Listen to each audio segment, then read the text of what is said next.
ಓಂ ನಮೋ ನಾರಾಯಣಾಯ. ನೀವೇನಾದರೂ ಇಲ್ಲಿ ನಮ್ಮ ಚಾನಲ್ಗೆ ಮೊದಲೇನಾಗಿದ್ದರೆ ಪ್ಲೀಸ್ ಚಾನಲ್ ಸಬ್ಸ್ಕ್ರೈಬ್ ಮಾಡಿಕೊಂಡು ಬೆಲ್ ಐಕಾನ ಕ್ಲಿಕ್ ಮಾಡಿ. ಇಲ್ಲಿ ನಾವು ಮೊದಲೇದಾಗಿ ಇವತ್ತು ಫೆಬ್ರವರಿಲಿ ಶಕ್ತಿಶಾಲಿ ರಾಜಯೋಗ ಇದೆ.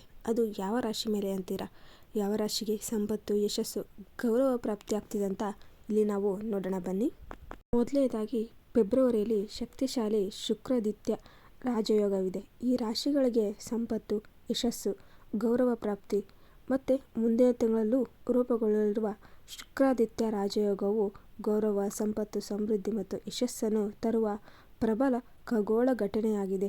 ಸೂರ್ಯ ಮತ್ತು ಶುಕ್ರನ ಸಂಯೋಗದಿಂದ ರೂಪುಗೊಳ್ಳುವ ಈ ಮಂಗಳಕರ ಯೋಗವು ಕೆಲವು ರಾಶಿಗಳ ಜೀವನದಲ್ಲಿ ಹೊಸ ಅವಕಾಶಗಳು, ಆರ್ಥಿಕ ಲಾಭಗಳು ಮತ್ತು ಸುಖಭೋಗಗಳು ಹೆಚ್ಚಾಗಿ ಕಾಣಲಾಗಿದೆ.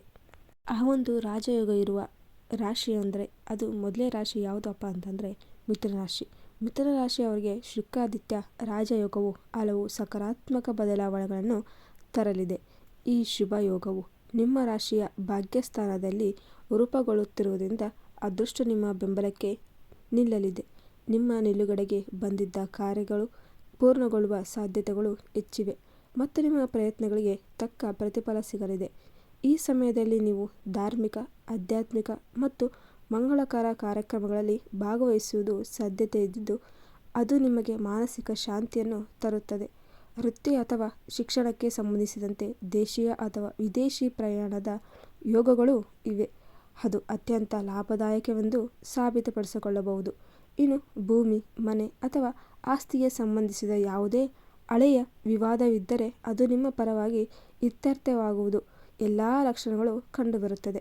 ಇನ್ನು ಕೌಟುಂಬಿಕ ಜೀವನ ಸುಖಮಯವಾಗಿದ್ದು ಪೋಷಕರೊಂದಿಗೆ ಉತ್ತಮ ಸಮಯ ಕಳೆಯುವ ಅವಕಾಶ ಸಿಗುತ್ತದೆ ಮತ್ತು ಕುಟುಂಬ ಸದಸ್ಯರ ನಿಮ್ಮ ನಿರ್ಧಾರವನ್ನು ಬೆಂಬಲಿಸುತ್ತಾರೆ. ವಿದೇಶಗಳಲ್ಲಿ ಉನ್ನತ ವ್ಯಾಸಂಗ ಮಾಡಲು ಯೋಚಿಸುತ್ತಿರುವರು ವಿದ್ಯಾರ್ಥಿಗಳಿಗೆ ಈ ಸಮಯವು ತಮ್ಮ ಕನಸನ್ನು ನನಸಾಗಿಸಲು ಉತ್ತಮ ಅವಕಾಶವನ್ನು ಒದಗಿಸುತ್ತದೆ. ಇದು ಈ ಒಂದು ಮಿಥುನ ರಾಶಿಯ ರಾಜಯೋಗವಾಗಿದೆ. ಇನ್ನು ಮತ್ತೊಂದು ರಾಶಿ ಏನಪ್ಪ ಅಂದರೆ ಅದು ತುಲಾರಾಶಿ.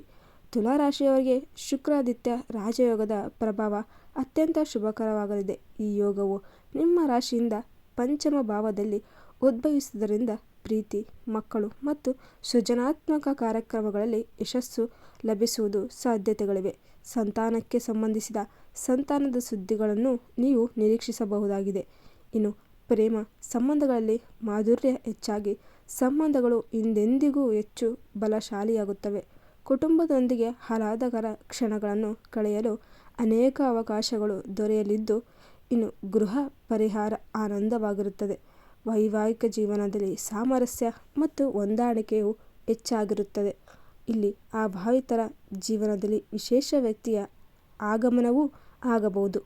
ಇನ್ನು ಆರ್ಥಿಕ ದೃಷ್ಟಿಯಿಂದಲೂ ಈ ಸಮಯ ಅನುಕೂಲಕರವಾಗಿದೆ. ಅನಿರೀಕ್ಷಿತ ಹೆಚ್ಚಿನ ಧನಲಾಭದ ಯೋಗಗಳಿದ್ದು ನಿಮ್ಮ ಆರ್ಥಿಕ ಸ್ಥಿತಿಯನ್ನು ಮತ್ತಷ್ಟು ಬಲಗೊಳಿಸುತ್ತದೆ.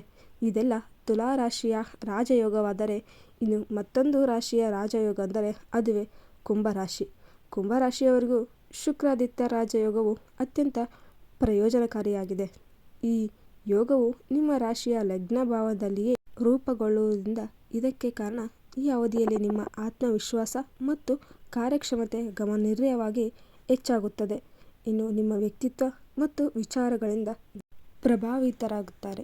ಇದರಿಂದ ಸಮಾಜದಲ್ಲಿ ಮತ್ತು ಕಾರ್ಯಕ್ಷೇತ್ರದಲ್ಲಿ ನಿಮ್ಮ ಗೌರವ ಹೆಚ್ಚಾಗುತ್ತದೆ. ಕೌಟುಂಬಿಕ ಸಂಬಂಧಗಳು ಬಲಗೊಳ್ಳುತ್ತವೆ ಮತ್ತು ಮನೆಯ ವಾತಾವರಣವು ಸಕಾರಾತ್ಮಕ ಹಾಗೂ ಸೌಹಾರ್ದಯುತವಾಗಿರುತ್ತದೆ. ವೈವಾಹಿಕ ಜೀವನದಲ್ಲಿ ಪ್ರೀತಿ ಮತ್ತು ಸಾಮರಸ್ಯ ಮುಂದುವರಿಯಲಿದೆ. ಅವಿವಾಹಿತರಿಗೆ ಉತ್ತಮ ವಿವಾಹ ಪ್ರಾಪ್ತಿಯಾಗಬಹುದು. ಇದರೊಂದಿಗೆ ಪಾಲುದಾರಿಕೆಯ ಕೆಲಸಗಳಲ್ಲಿಯೂ ಲಾಭ ಗಳಿಸುವ ಸಾಧ್ಯತೆಗಳಿದ್ದು ವ್ಯಾಪಾರ ಮತ್ತು ವೃತ್ತಿ ಜೀವನದಲ್ಲಿ ಪ್ರಗತಿಯ ಹೊಸ ಮಾರ್ಗಗಳನ್ನು ತೆರೆಯಲಿವೆ. ಒಂದಿಷ್ಟು 3 ರಾಶಿಗಳಲ್ಲಿ ಈ ಒಂದು ಫೆಬ್ರವರಿಯಲ್ಲಿ ರಾಜಯೋಗವಿದ್ದು ಈ ಒಂದು ರಾಶಿಗಳಿಗೆ ಅನಿರೀಕ್ಷಿತ ಧನ ಮತ್ತು ನೆಮ್ಮದಿ, ಸುಖ ಜೀವನ, ದಾಂಪತ್ಯದಲ್ಲಿ ಸುಖ ಎಲ್ಲವೂ ಕೂಡ ಯಥೇಚ್ಛವಾಗಿ ಕಾಣಲಿದೆ. ಹೀಗೆ ಇನ್ನು ಮುಂದಿನ ವಿಡಿಯೋಗಳಿಗಾಗಿ ಪ್ಲೀಸ್ ನಮ್ಮ ಚಾನಲ್ನ ಸಬ್ಸ್ಕ್ರೈಬ್ ಮಾಡಿಕೊಂಡು ಬೆಲ್ ಐಕಾನ ಕ್ಲಿಕ್ ಮಾಡಿ. Thank you.